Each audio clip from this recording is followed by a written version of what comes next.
ఉన్నప్పుడు నీవు పూర్వదేహాన్ని మరచిపోతావు. స్వప్నంలో మనకు నానా రకాలైన దేహాలను సంపర్కం ఏర్పరచుకుంటాము.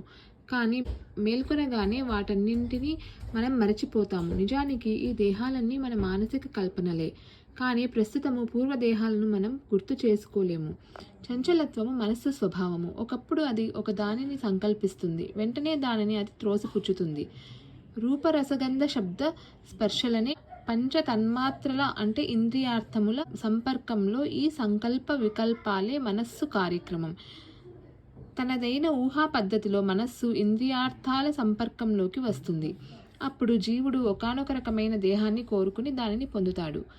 కాబట్టి దేహము ప్రకృతి నియమములచే ఒసగబడే కానుక వంటిది. జీవుడు ఆ దేహాన్ని స్వీకరించి తిరిగి భౌతిక జగత్తులోకి వచ్చి ఆ దేహ నిర్మాణాన్ని అనుసరించి సుఖదుఖాలను భోగిస్తాడు.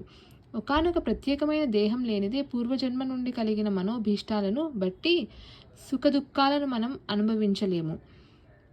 మరణ సమయంలో మన మానసిక స్థితిని బట్టి నిజానికి అటువంటి ప్రత్యేకమైన దేహం మనకు ఇవ్వబడుతుంది.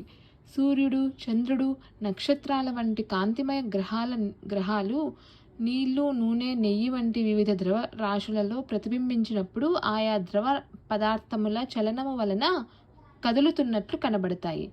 చంద్రబింబం నీటిలో ఉంది.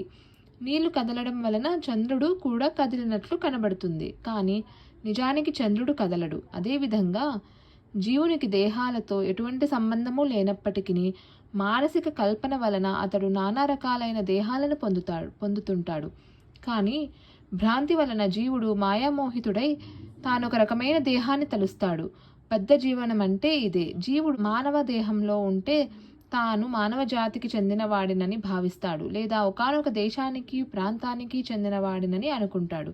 అతడు ఆ రీతిగా తాదాత్మ్యం చెంది తనకు అక్కర్లేని వేరొక దేహాన్ని అనవసరంగా తయారు చేసుకుంటాడు. అటువంటి కోరికలు, మానసిక కల్పనలే నానా రకాలైన దేహాలకు కారణమవుతాయి. ప్రకృతి ఆచ్ఛాదన ప్రభావం ఎంత ప్రబలమైనదంటే జీవుడు తాను ఏ దేహం పొందినా దానిలో సంతుష్టుడే అయి ఉంటాడు. ఆనందంతో ఆ దేహంతో అతడు తాదాత్మ్యం చెంది ఉంటాడు. కాబట్టి నీ దేహ మనో ఆజ్ఞలకు ఆధీనుడవు కావద్దని నేను అర్థిస్తున్నాను. నవవధువైన సోదరి పట్ల అసూయ వైరము చూపవద్దునని ఆ విధంగా వసుదేవుడు కంసుని అర్థించాడు. ఈ జగత్తులో ఉన్నప్పుడు మరణానంతరము యముని వద్దకు